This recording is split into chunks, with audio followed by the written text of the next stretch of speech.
Hi everyone, कैसे हैं आप सब। सो फाइनली आपके सीए फाइनल एग्जाम्स कंप्लीट हो गए हैं एंड आज हम वीडियो में डिस्कस करेंगे कि सीए फाइनल एग्जाम्स कंप्लीट होने के बाद हमें क्या करना चाहिए।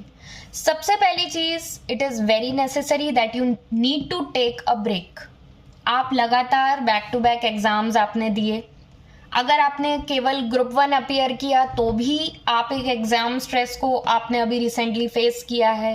सिर्फ ग्रुप 2 अपीयर किया तो भी आपने एग्जाम स्ट्रेस फेस किया है। ग्रुप 1 एंड ग्रुप 2 दोनों अपीयर करे तो भी आपने एक एग्जाम प्रेशर फेस किया है वेरी रिसेंटली। तो एकदम कि हमें एकदम से कुछ और करना है, उस रेस में आप मत भागना। खुद को थोड़ा टाइम दीजिए, थोड़ा सा माइंड को रिलैक्स करिए, थोड़ा सा पीसफुल मोड में जाने का ये टाइम आ गया है अभी आपका। कम से कम एटलीस्ट 1 वीक आप सब कुछ भूल जाइए, अपने आप पे, अपनी सेल्फ केयर पे, अपनी खुद की खुशी पे ध्यान दीजिए। जो भी आपको पसंद है, जो भी चीज़ें आपकी पेंडिंग चल रही थी कि हमें यहाँ ट्रैवल करना है, इससे मिलना है, इन फ्रेंड्स के संग हैंग आउट करना है, यहाँ हमें जो भी है, अगर आपको ऐसा लग रहा है कि हम इतने दिनों में अच्छे से सो नहीं पाए हैं तो हमें अच्छे से सोना है, जो भी आपको करना है 1 हफ्ते के लिए तो आपको बिल्कुल सब कुछ भूल जाना है। उसके बाद आप सोचना, सबसे पहले आपको ये देखना है कि कोई भी मैंडेटरी ट्रेनिंग्स वगैरह हैं जो आपको कंप्लीट करनी है, जो पेंडिंग है आईसीआई की साइड से, वो देख लेना कि उनका प्रॉपर रजिस्ट्रेशन वगैरह हो जाए, उसकी ड्यू डेट्स नहीं निकले। इन सब चीज़ों का आप बहुत प्रॉपर ट्रैक रिकॉर्ड रखना, वो बाद में कोई प्रॉब्लम क्रिएट ना हो जिससे। Another thing is, now coming to the point, 2 category normally होती है कैंडिडेट्स की आफ्टर गिविंग द एग्जाम्स। एक वो होते हैं जो बहुत श्योर होते हैं कि हमारा इस बार क्लियर नहीं हो रहा है, क्योंकि जिसने पेपर दिए होते हैं उसको पता होता है कि हमने जब उतना अटेम्प्ट ही नहीं किया, 40 मार्क्स तक का भी जब हमने अटेम्प्ट नहीं किया है किसी भी पेपर में, तो हमारा ऑब्वियसली क्लियर नहीं होने वाला है। उस केस में मैं आपको सजेस्ट करूंगी कि थोड़ा सा इनिशियल ब्रेक लेने के बाद आपको अपनी पढ़ाई वापस स्टार्ट कर देनी चाहिए। अगर आप 100% क्लियर हो कि आपने 40 मार्क्स का भी अटेम्प्ट नहीं किया है and you are not going to pass in this attempt, that is very sure from your side, आपका दिल आपसे कह रहा है कि हाँ मुझे पता है मेरा ये अटेम्प्ट तो क्लियर नहीं होने वाला, तो फिर इनिशियल थोड़ा सा ब्रेक लेने के बाद आपको अपनी पढ़ाई वापस स्टार्ट कर देनी चाहिए, जिससे कि जब रिजल्ट आए तब बहुत ज़्यादा डिले ना हो कि हमारा तो इतना टाइम चला गया और अभी हमको 2 ग्रुप की पढ़ाई करनी है, देन फिर बहुत एक्सट्रीम एंजाइटी हो।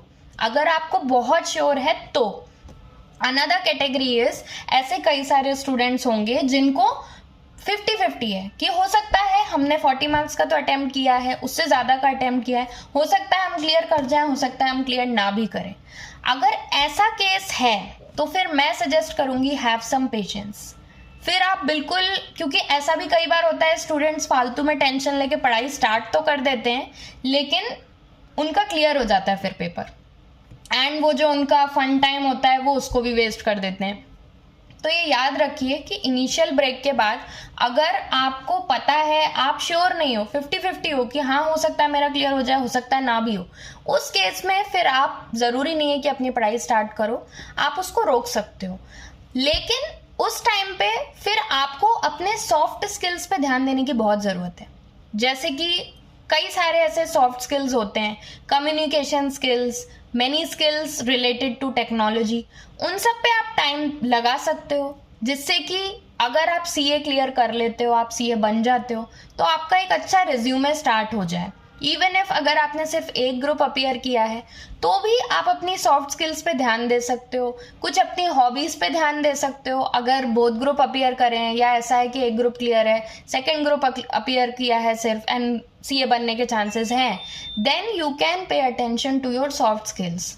आप अपने रिज्यूमे स्किल्स पे ध्यान दे सकते हो, अपने कम्युनिकेशन स्किल्स पे ध्यान दे सकते हो, but after a break, because that is very necessary to keep your mind in a fresh mood.